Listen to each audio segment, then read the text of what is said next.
Shalom saudara, kita berjumpa kembali dalam pelayanan mimbar hari ini. Saya akan sampaikan firman Tuhan berkaitan dengan ibadah kenaikan Yesus.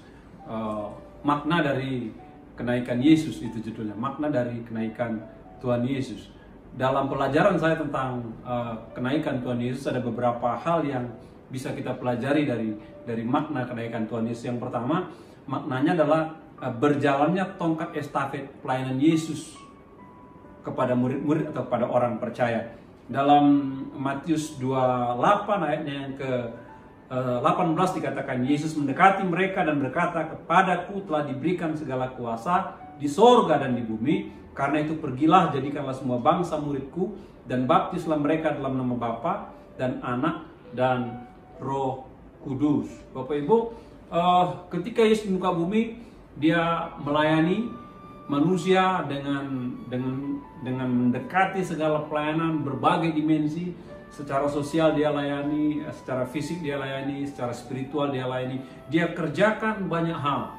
Dan dalam pelayanannya itu Bapak Ibu, dia merekrut murid-muridnya, ada 12 orang, dan dia mengajari mereka, membawa mereka praktek lapangan. Dia memperlengkapi mereka dengan kebenaran firman Tuhan.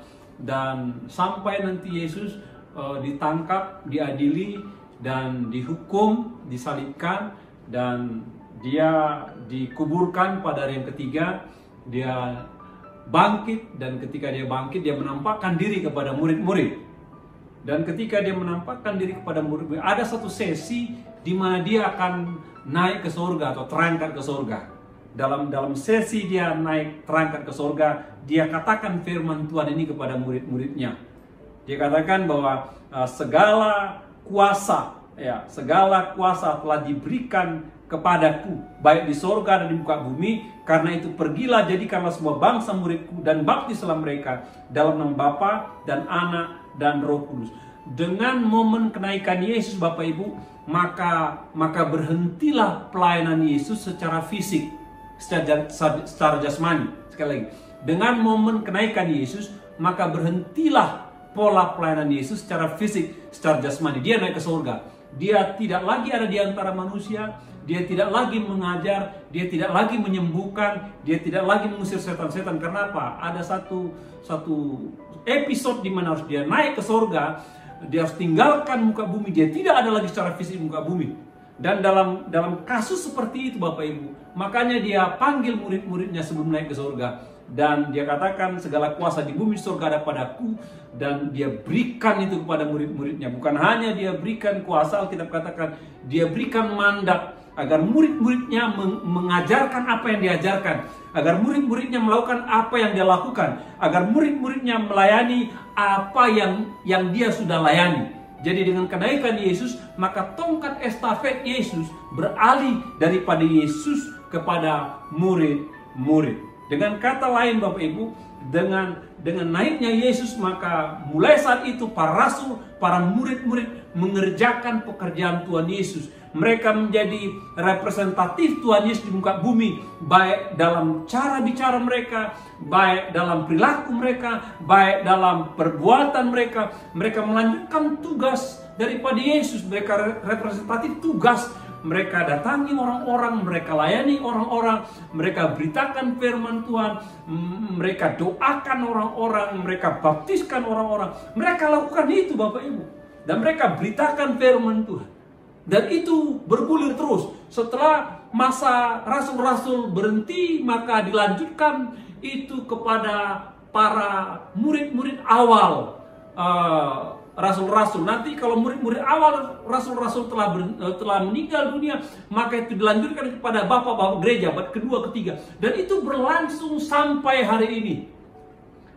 Dan saya dapatkan Bapak Ibu, kalau Yesus tidak naik, maka pekerjaan Yesus mungkin hanya berhenti pada diri Yesus. Orang hanya berpatokan pada Yesus. Orang hanya melihat Yesus, tidak kemana-mana. Dan mungkin pendapat saya, kemungkinan pelayanan itu hanya berhenti di Timur Tengah. Namun dengan naiknya Yesus, maka para murid-murid sadar bahwa ini saatnya mereka harus mengerjakan apa yang Tuhan sudah ajarkan. Mereka menjadi perpanjangan Tuhan di muka bumi untuk melanjutkan pelayanan Yesus. Mereka menjadi representatif pribadi Yesus, berpikir, berkata, berbuat, melayani seperti Yesus. agar banyak jiwa-jiwa dijangkau oleh Tuhan. Bapak Ibu, Yesus telah naik ke surga. Dia sudah tidak ada di muka bumi. Para murid-murid juga sudah naik ke surga, nggak ada di muka bumi. Para bapak-bapak gereja juga sudah naik ke surga, nggak ada di muka bumi. Dan kalau kita ada seperti ini menjadi orang percaya, itu pasti akibat pelayanan pendahulu-pendahulu kita, mungkin kakek kita, mungkin pendeta senior kita, mungkin gembala sidang kita yang mungkin juga sudah ada di surga dan mereka sudah naik ke surga. Dan ingat, mengapa hal ini terjadi? Supaya kita sadar, Yesus telah naik, mendelegasikan pelayanan itu kepada murid-murid, murid-murid kepada murid-murid, dan selanjutnya berjalan sampai sekarang. Lewat peristiwa kenaikan Yesus, ingatkan diri bahwa tugas pelayanan dipercayakan pada saudara. Pendelegasian Tuhan dipercayakan pada saudara. Dan sebagaimana murid-murid mengerjakannya sekarang ada di tangan saudara dan saya. Dan kita harus menjadi representatif Tuhan Yesus Kristus dalam kepribadian, perilaku, perbuatan kita, bahkan dalam pelayanan. Agar apa?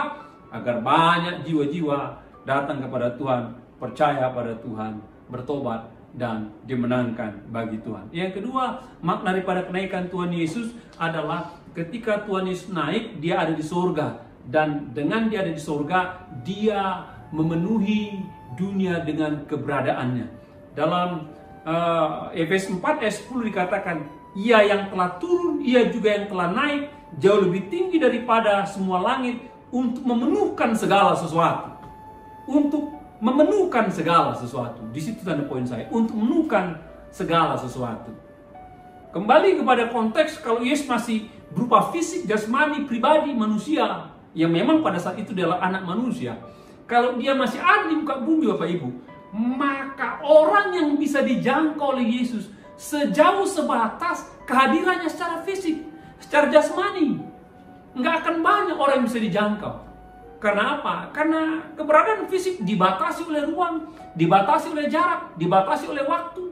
Yang mendengarkan orang juga hanya sebagian besar orang, sejauh batas volume suara yang bisa menjangkau orang mendengar. Sebatas itu saja.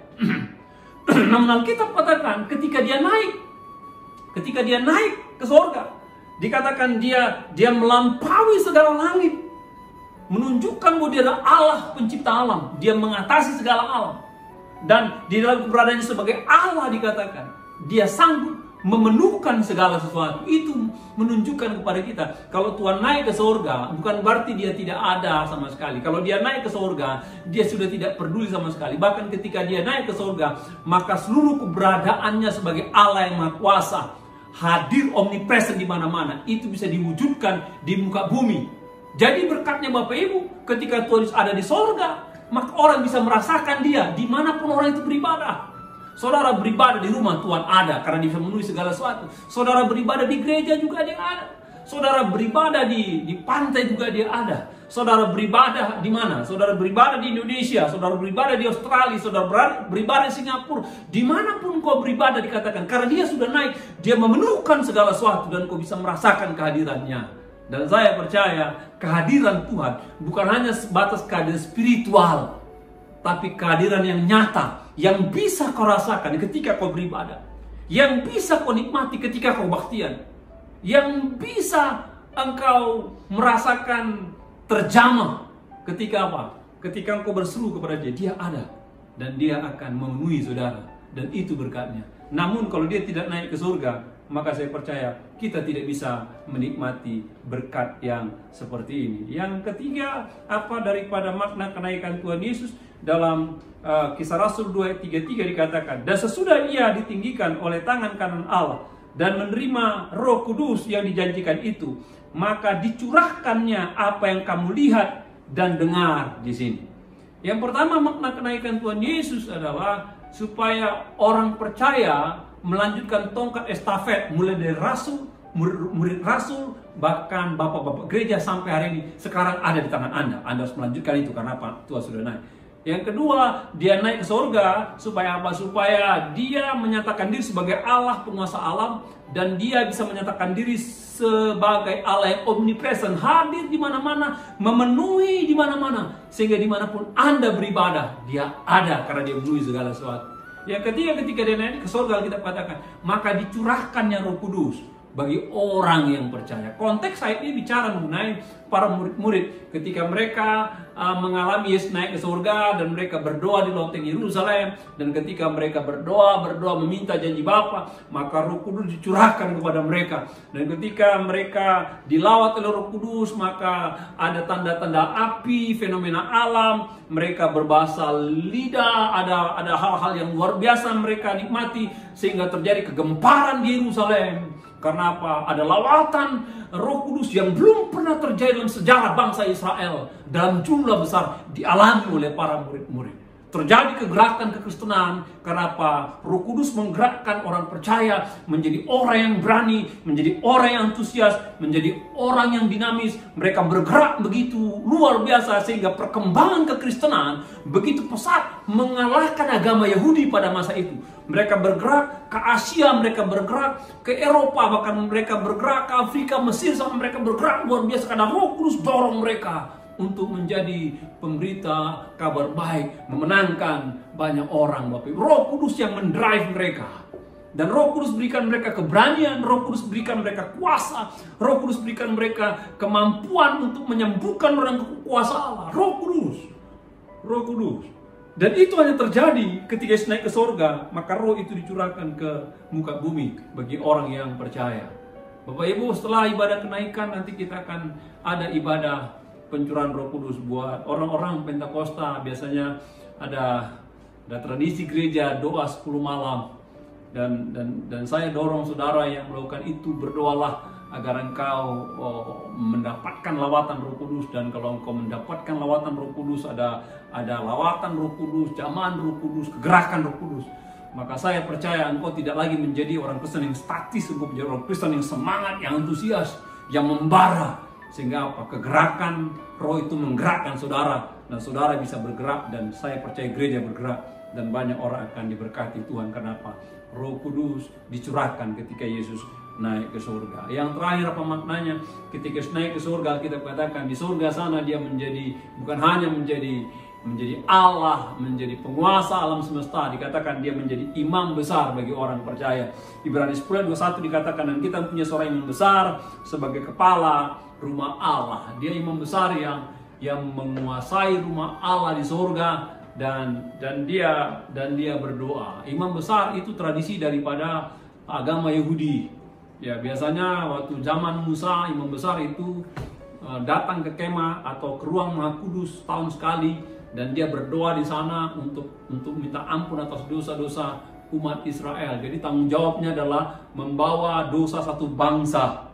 Ya, dan dia berdoa kepada Allah agar Allah mengampuni dosa satu bangsa. Itu tugas imam besar, berat tugasnya. Kenapa?